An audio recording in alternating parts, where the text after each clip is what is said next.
오늘부터 요나 시리즈를 진행하려고 합니다. 그 소제목은 Y 시리즈를 9주 동안, 아마도 9주 동안 진행하려고 합니다.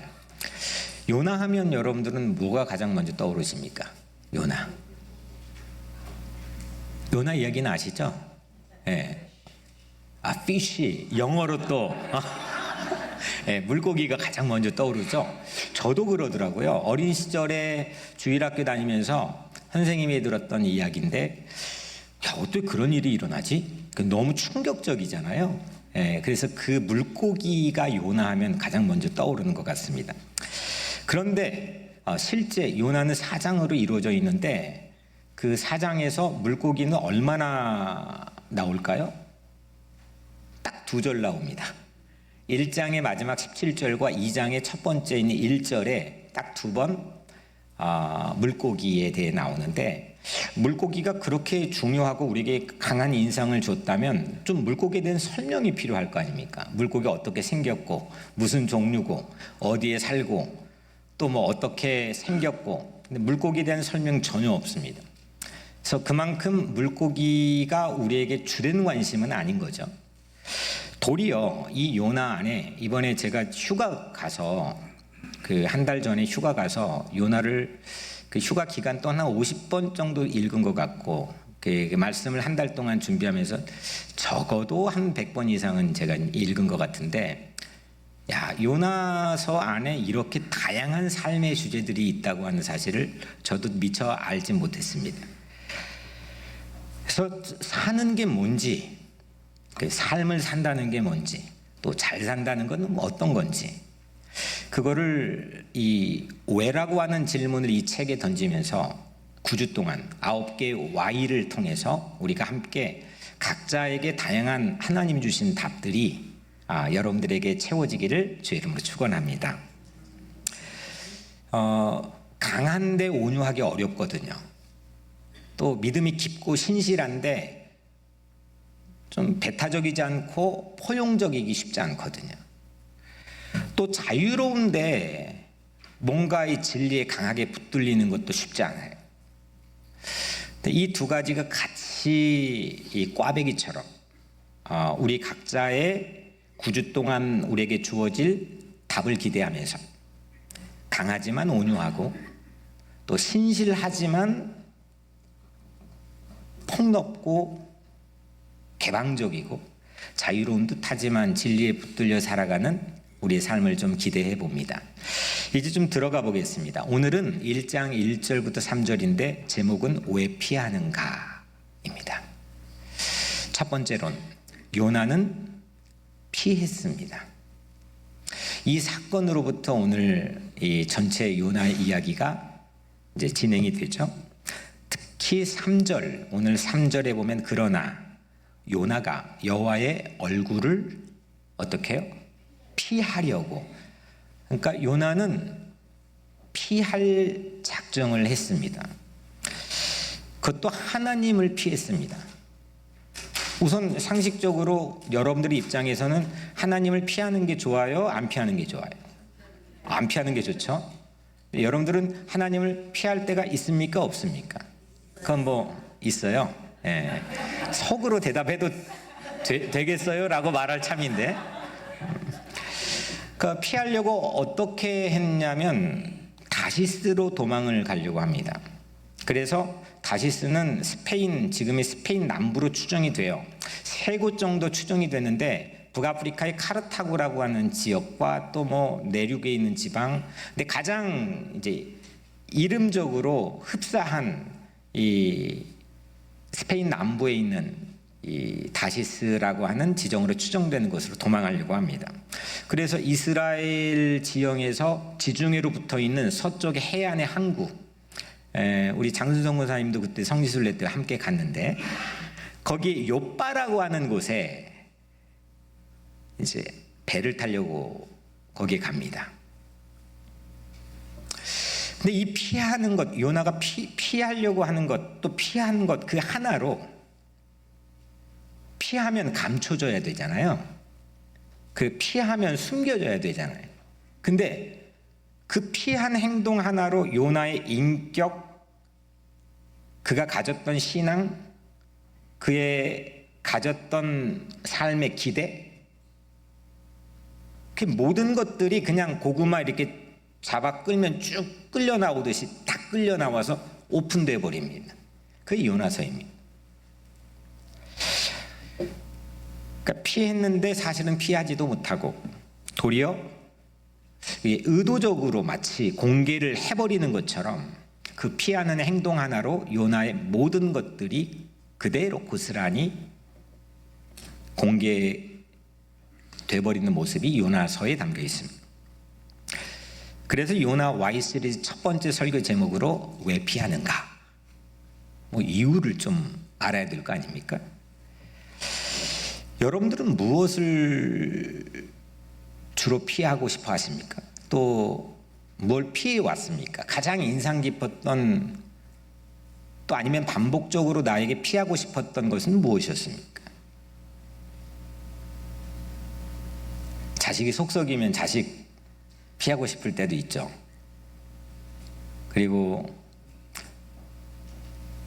왼수 같은 내 배우자가 그러면 또 어쩔 수 없이 옆에 붙어 있지만 또 피하고 싶은 마음이 들 때도 있겠고. 저는 생각해 보니까 그 가장 피하고 싶었던 그 자리는 많이 생각이 나지만 어릴 때 그 제가 살았던 고아원의 문, 그 큰 문이거든요. 나무로 된 그 문 앞에만 서면 이렇게 막 어떻게 할지를 모르고 아무도 없는데 저 혼자 거기를 피하고 싶은 그 강한 욕구가 제 마음속에 있었던 걸로 기억이 났습니다. 사람들은 누구나 다 피하고 싶은 것, 피하고 싶은 사람, 또 피하고 싶은 관계, 피하고 싶은 어떤 상황, 장소, 이런 것들이 있을 거라고 생각을 합니다. 피할 것을 피하지 않고 또 정작 피하지 않아야 될 걸 피할 때도 많이 있죠. 오늘 3절에 또 나옵니다. 여호와의 얼굴을 피하여 그들과 함께 다시스로 가려고 뱃삭을 주고 배에 올랐더라. 피하려고 배에 탔습니다. 이 욥바 항구에서 다시스까지 거리는 바다로 해로, 지중해 해로로 가는데 3,500km 정도 됩니다. 상당히 멀죠. 그러니까 다시스는 그 당시에는 그 세상에 가장 멀리 있는 곳, 가장 세상의 끝, 그런 장소로 사람들에게 인식이 됐던 곳입니다. 그러니까 요나가 다시스로 가는 배를 탔다는 것은 그만큼, 그렇게 멀리 있는 만큼 하나님으로부터 멀리 달아나고 싶은 무언가의 이유가 있었던 거죠. 요나는 왜 하나님을 그렇게 멀리 피하려고 했던 것일까? 우리도 멀리 피하고 싶은 것들이 있을 때가 있죠. 우리는 왜 그러면 피하려고 했던 것일까? 두 번째는, 그래서 요나는 왜 피했습니까? 라는 질문입니다. 오늘 설교 제목에 대한 답을 우리가 기대할 수 있겠죠. 왜 피하는가?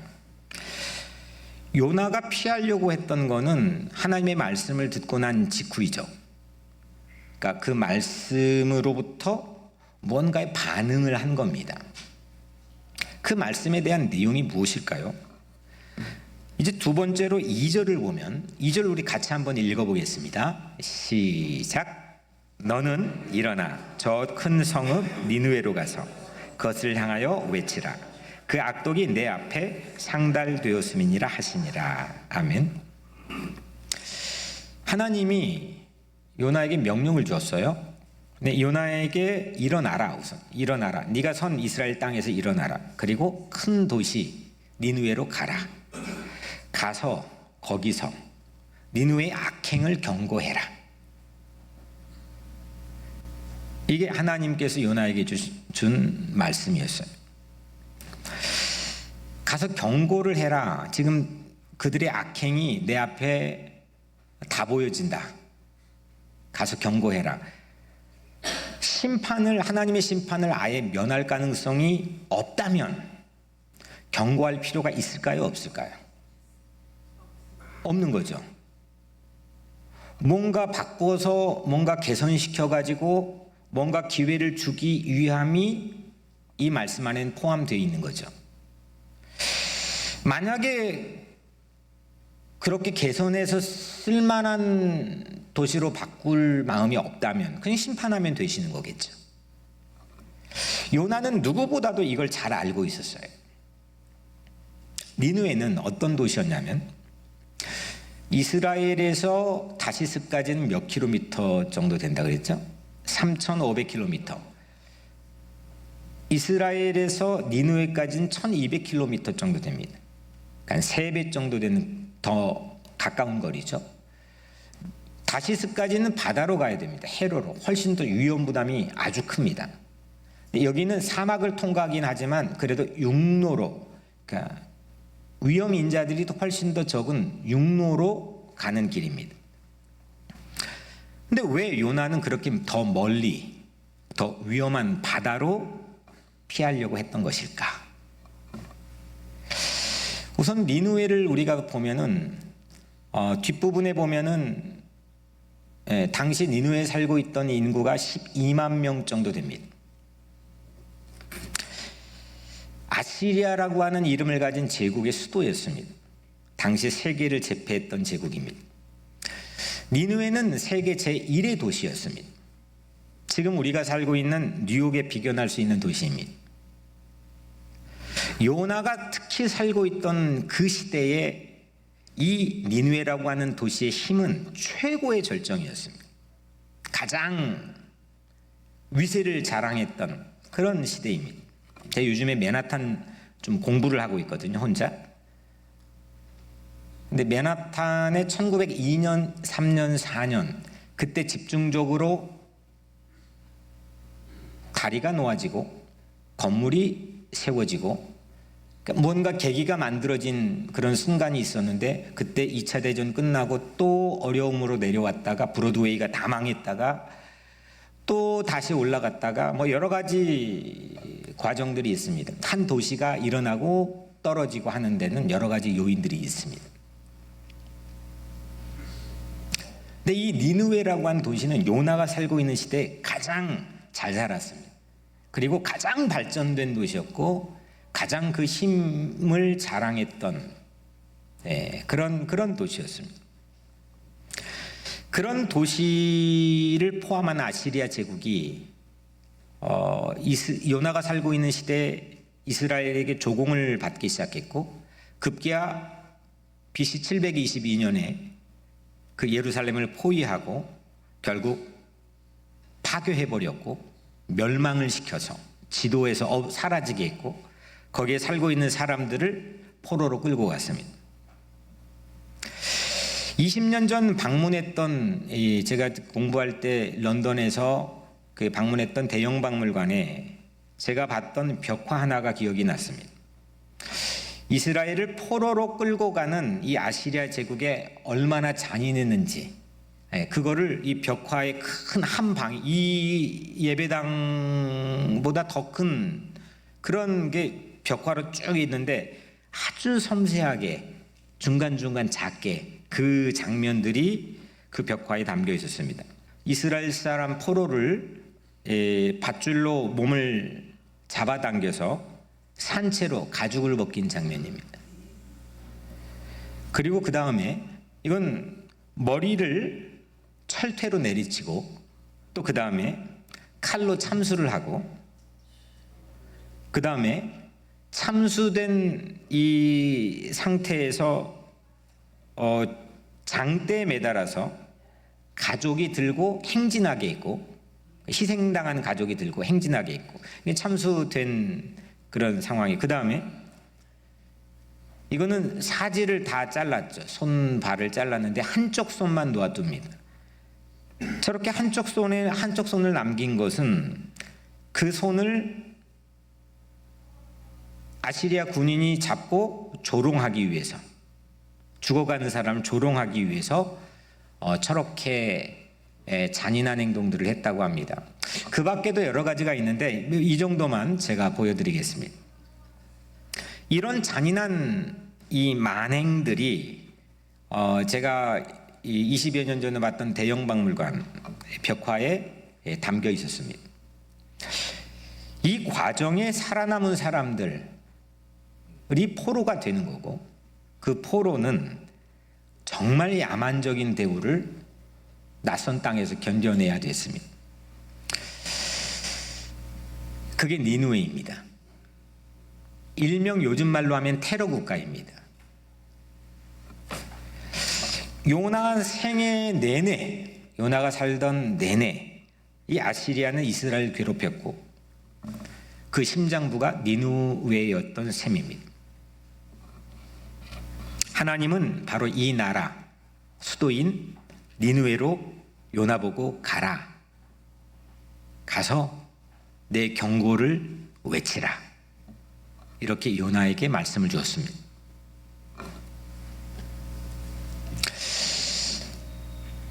아니, 하나님 그냥 심판하시면 되지, 우리 이렇게 고통받았는데, 얼마나 참았는데 하나님 움직이셔야 될 때가 아닙니까? 왜 내가 굳이 거기로 가야 되는 겁니까?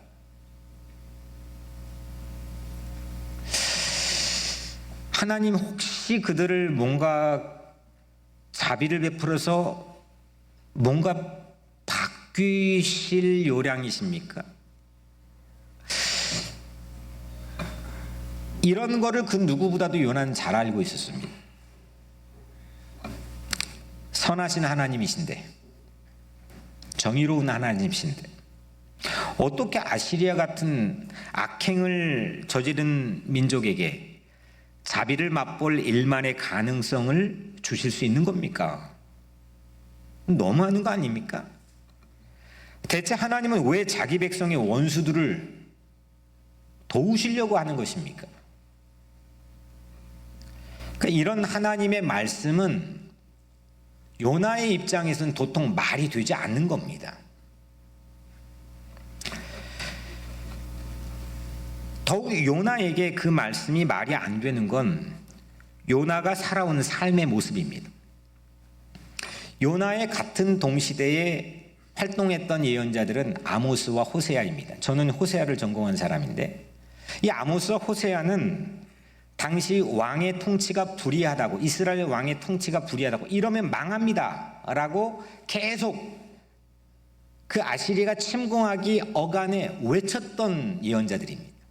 아주 급박한 마음으로 왕이 이렇게 하면 큰일 납니다, 이걸 외쳤던 사람입니다. 예언자들입니다.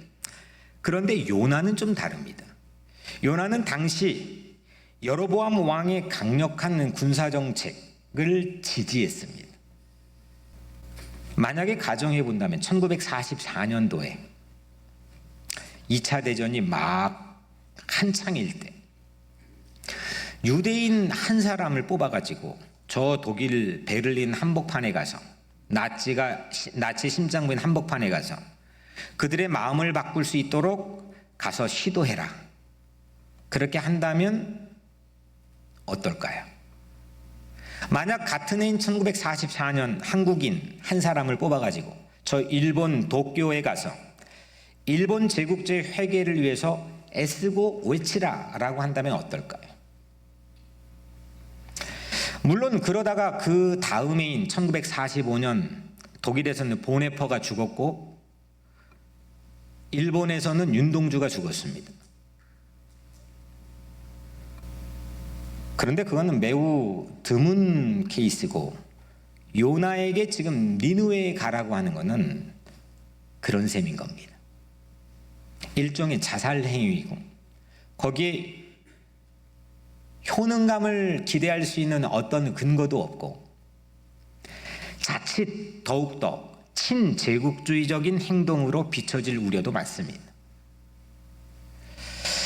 그리고 예언자들 중에, 구약에 많은 예언자들이 있는데 예언자들 중에 지금껏 누구도 타국의 다른 나라에 직접 가라고 보냄받은 사람이 아무도 없습니다.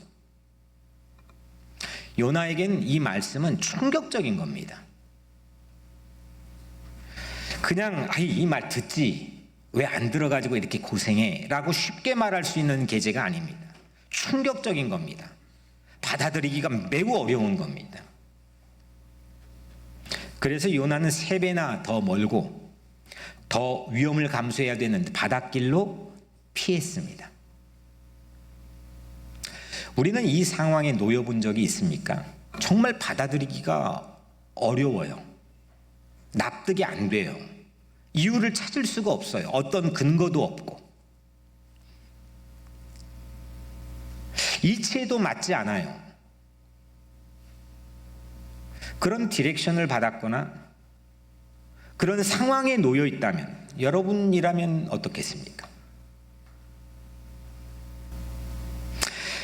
지금 이 말씀이 분명히 하나님의 말씀이라고 우리는 알고 있지만 그게 하나님의 말씀일지라도 그 말씀 때문에 요나는 피했습니다. 그리고 하나님의 말씀인지도 아마 의심이 되었을 겁니다. 요나는 하나님의 선하심을 의심했습니다. 우리도 그런 생각할 수 있죠. 하필 하나님 왜 나에게 이런 병을 주셨습니까? 이유가 뭡니까? 왜 직장에서 이런 어려움을 당하게 합니까? 왜 내게 내 가정에서 내 삶에서 이런 일에 직면해야 됩니까? 이유가 무엇입니까? 그래도 있어야 됩니까? 머물러야 됩니까? 왜 나를 이런 어려움으로 옮겨놓은 겁니까? 이유를 못 찾겠습니다. 하나님이 정말 계시는 겁니까? 계시다면 제대로 일하시는 겁니까? 이게 한 개인의 삶에서도 물어볼 수 있는 질문이지만 조금만 솔직하게 신문을 열어보거나 세상을 바라보면 이렇게 부당하고 이치에 맞지 않는 일들은 세상에 너무나 많이 보입니다. 그냥 믿음이라고 생각하고 적당하게 눈을 감아놓고 거기를 피해서 그냥 살아가니까 그 질문 없이도 살아갈 수는 있겠지만 좀 눈 크게 뜨고 세상 바라보고 우리 이웃이나 내 삶의 처지들을 조금 들여다보면 이런 질문들을 우리는 충분히 할 수 있는 질문들입니다. 왜 그러는 겁니까? 이유가 뭡니까?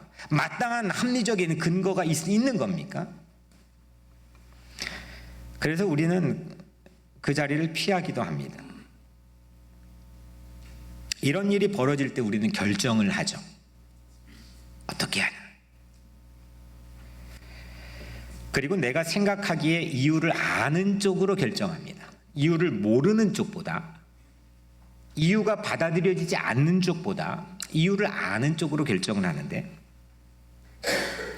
하나님을 의심하기 시작하고 합당한 이유가 보이지 않으면 그런 이유가 아예 없다라고 생각해 버립니다.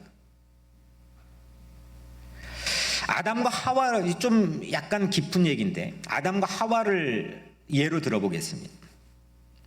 하나님이 아담과 하와에게도 명령했죠. 동산 각종 나무의 열매는 네가 임으로 먹되 마음대로 먹되 선악을 알게 하는 나무의 열매는 먹지 말라. 내가 먹는 날에는 정령 죽으리라. 먹음직하고 보암직했습니다. 하지만 하나님은 그 먹는 일이, 그 열매를 따먹는 일이 왜 잘못인지는 제시해 주지 않았습니다. 왜 그거 먹으면 죽게 되는지 그 이유는 밝히지 않았습니다. 하지 말라 하면 죽는다 했습니다. 왜 그런지는 밝히지 않았습니다. 아담과 하와는 하나님의 말씀에 대한 타당한 근거를 내가 찾을 수 없다면 그런 근거는 애당초 없다고 결정해버리고 먹은 겁니다. 없어진 겁니다. 그리고 행동을 결정합니다. 하나님이 그들에게 가장 좋은 것을 주실 거야. 하나님은 내가 다 이유를 몰라도 뭔가 깊으신 생각이 있을 거야. 그런 마음이 사라졌습니다. 그리고 신뢰하지 않았습니다. 그래서 열매를 따먹었습니다. 요나도 그런 겁니다. 받아들일 이유가 없다고 한다면 따를 필요도 사라진 겁니다. 말씀이 아예 없는 것처럼 말씀이 없는 곳을 향해서 피했습니다. 우리도 그럴 때가 있습니다. 니느웨야말로 요나에겐 아무 이유조차 없고, 설명드린 것처럼 니느웨 사람들이 경고받고 새로워질 가능성은 도리어 피해야 되었습니다. 마지막 세 번째로, 그러면 이렇게 요나가 피했습니다. 왜 피했는지도 우리가 살펴봤습니다. 그러면 요나가 피했다고 하는 이 사실에 담긴 의미는 뭘까요? 그냥 그렇게 피하며 살면 될까요? 만약에 피해버린 엎질러진 물이라고 한다면 그냥 후회만 하면 되는 건가요? 거기에 담긴 이 피한 행동에 담겨있는 어떤 신앙적이고 신학적인 의미는 뭘까요? 이게 세 번째 마지막 질문입니다. 네, 신뢰하고 받아들이기 어려운 하나님의 말씀에서 요나는 정반대로 3배나 더 멀리 더 위험을 감수하고 피했다고 그랬죠. 그런데 정말 중요한 건 요나서의 맨 처음 1절은 그런 뻔한 요나에게, 그렇게 반응할 게 뻔한 요나에게 하나님의 말씀이 임하는 것으로 시작합니다. 이게 과연 무슨 소용이 있을까? 아니, 그렇게 반응할 것 뻔히 아는데, 아니 너희들 그렇게 반응할 것 하나님 뻔히 아는데, 독자들인 우리조차도 뻔히 예상이 가능한데, 그런 뻔한 요나에게 하나님의 말씀이 임했다라고 시작하는 것은 무슨 소용이 있는 겁니까? 과연 어떤 의미가 있는 겁니까? 오늘 예배드리고 세상에 나가면 또 좌충우돌 하고 또 다 까먹고 또 그냥 낙심하고 막 이렇게 살 것도 뻔히 아는 우리 각자에게 하나님의 말씀이 오늘 우리에게 임했다고 한다면 그건 과연 어떤 의미가 있는 겁니까? 이게 저의 오늘 첫 번째 가장 중요한 질문이었습니다. 1절, 여호와의 말씀이 아미떼 아들 요나에게 임하니라 이르시되.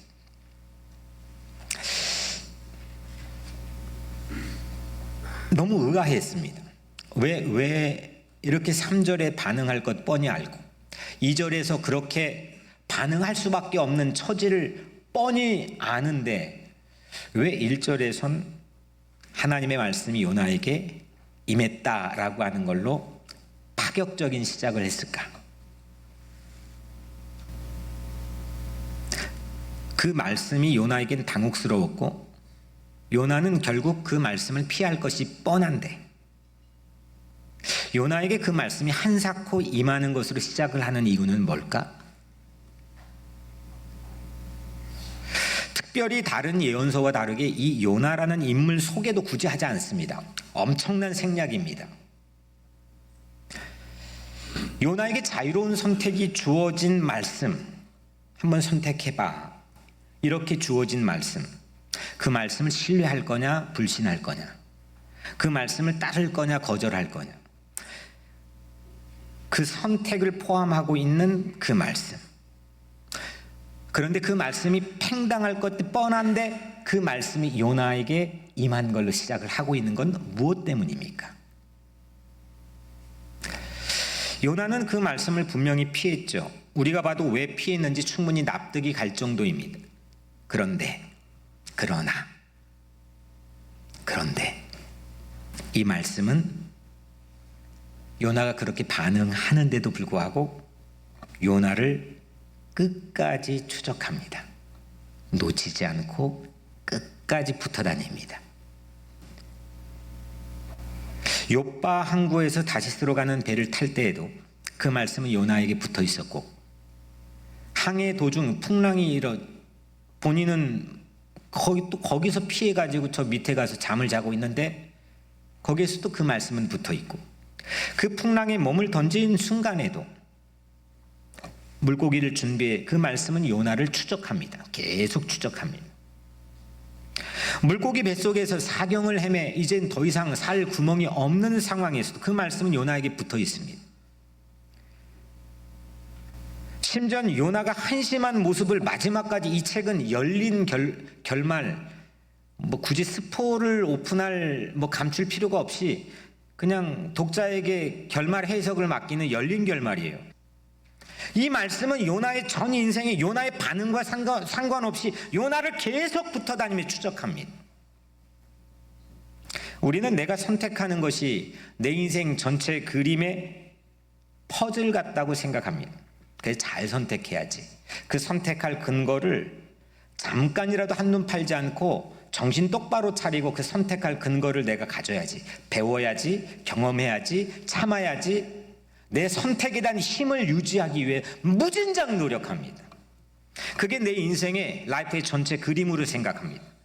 하지만 살아보면 어떻습니까? 그렇지 않다는 건 여러분들 훨씬 더 잘 알지 않습니까? 선택하는 대로 인생이 잘 되지 않습니다. 저는 뉴욕에 어디 붙어 있는지도 몰랐습니다. 플로리다가 어디 붙어 있는지도 몰랐습니다. 여기에 있을 거라고는 눈꼽만큼도 생각하지 못했습니다. 오늘 제가 이런 모습으로 여기 있다고 하는 생각 전혀 계획하지 않았습니다. 여러분들은 어떻습니까? 여러분들의 선택으로 오늘 여러분들의 빚어진 삶에 대한 풍경이라고 생각하십니까? 전혀 다른 곳에 와 있고 전혀 다른 모습으로 서 있고 전혀 다른 일을 하고 있을 수도 있고 전혀 다른 고민과 씨름할 수도 있습니다. 그런데 하나님이 내가 선택한 게 아니고 하나님이 선택한 사람이라면, 내가 선택을 잘했건 못했건 내 선택한 이면에 나를 선택해 주신 그분의 말씀의 추적이 그림자처럼 나를 따라붙고 있다는 겁니다. 이게 하나님의 선택입니다. 내가 선택을 잘했건 못했건, 내가 피했건 아니면 그 말씀을 따랐던, 내가 의심했건 신뢰했건 그거에 개의치 않고 그 말씀, 나를 선택한 그 말씀은 나를 끊임없이 추적해 놓치지 않습니다. 내가 피해도 하나님이 한 번 선택하기로 결정하신 것은 포기하지 않으십니다. 그래서 그 말씀은 능력인 줄로 믿습니다. 그런 능력은 그 어디에도 없기 때문입니다. 그 능력은 추적하여서, 끊임없이 추적하여서 포기하지 않으시는 은혜를 담고 있습니다. 우리가 피한다, 뭔가를 피했다, 두 가지 중에 피했다, 그럼 이거는 없어지는 겁니다. 포기를 뜻하겠죠. 우리 인생에서는 많은 옵션들 가운데 선택을 합니다. 그러면 그 이면에 있는 건 사라지는 겁니다. 포기하는 겁니다. 선택하고 피하는 수없는 과정에서 수없는 것들이 우리의 삶에 떨어져 나갑니다. 그런데 이렇게 우리가 포기할지언정 하나님은 포기를 모르십니다. 포기를 모르십니다. 우리 백철승 집사님 새로 시작한 교사의 일 앞에서 너무너무 힘들어 포기할 수밖에 없었고 나도 동의했잖아요. 우리는 무언가를 이렇게 선택하면서 포기할 수밖에 없는 그런 어려움, 환경, 울분 이런 것들을 직면합니다. 그리고 무언가가 내 인생에서 떨어져 나갈 거라고 생각하고 떨어져 나가며 삽니다. 근데 우리가 포기할지언정 하나님은 포기를 하지 않으십니다. 하나님이 선택하셨던, 바울은 그거를 내 모태에서부터 택정하셨다라고 얘기했지만 언젠지 우리는 알지 못하지만 나를 선택하셨던, 나를 택정한 그 선택에 반드시 어느 날 참여할 수 있도록 내 전생애를 붙잡고 추적해 주시는 게 하나님이십니다. 심지어는 요나처럼 정반대 방향으로 갈 때도 추적합니다. 그것이 나 같은 죄인을 구속하신 하나님의 은혜 아니겠습니까? 정반대로 가는데 매번 이렇게 우리는 피하고 매번 하나님은 이렇게 추적합니다. 우리가 yes라고 말하기까지 이 추적은 계속된다는 것을 깨닫고 아는 것, 이거를 신앙이라고 저는 생각합니다. 이게 신앙인 거죠. 믿습니다 하고 한 번 끝나는 게 아니고, 참된 신앙이라는 건 뭐냐면 내가 뭘, 이 불완전한 사람이 불완전한 세상에서 뭘 선택하든 그 결과에 대한 책임으로 육중한 삶의 무게를 늘 고달프게 견뎌야 되는 상황 속에서도, 심지어는 물고기 뱃속에 들어가야 되는 상황에서도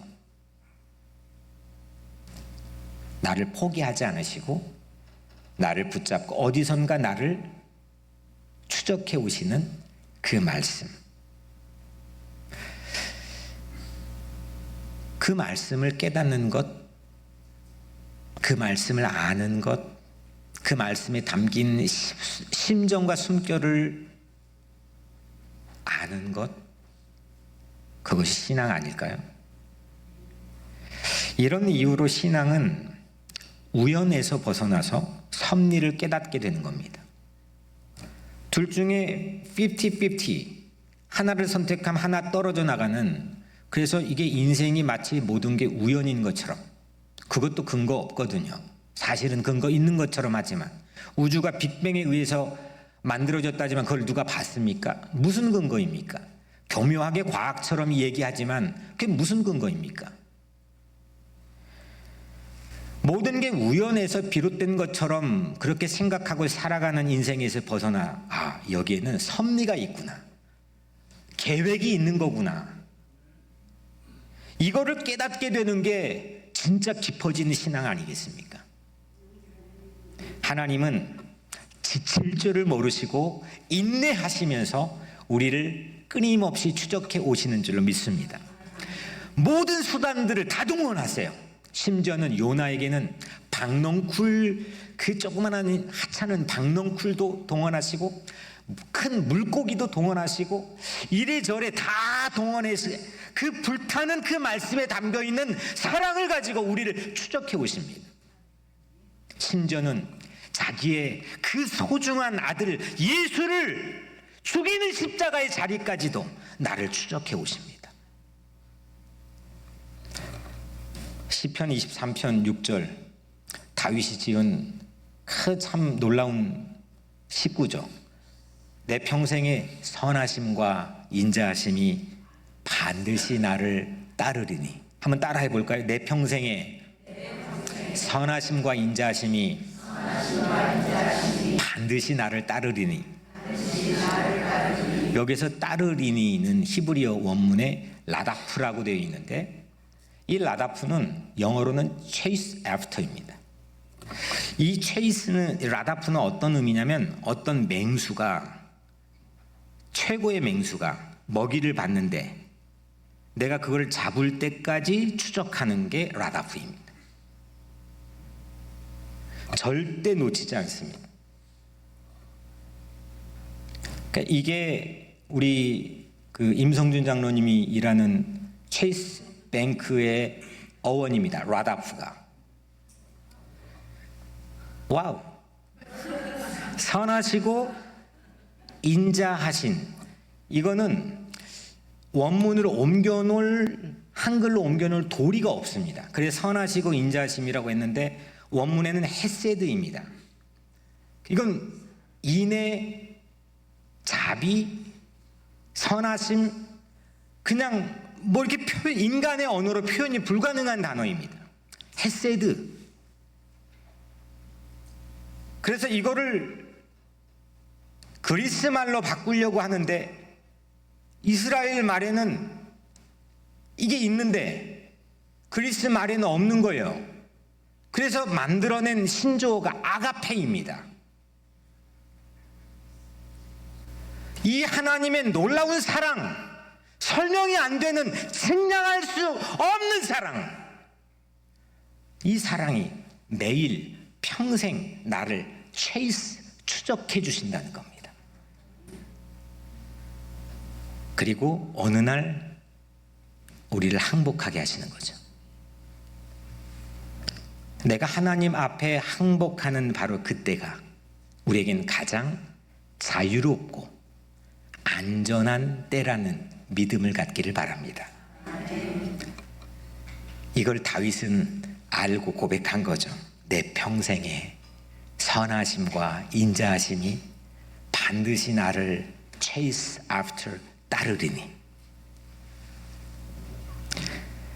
나의 선택을 의지하지 않고 나를 추적하신 하나님의 말씀을 굳건하게 믿으면서 그렇게 살기를 주의 이름으로 축원합니다.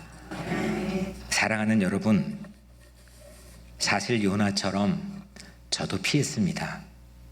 여러분들은 어떻습니까? 우리도 피했습니다.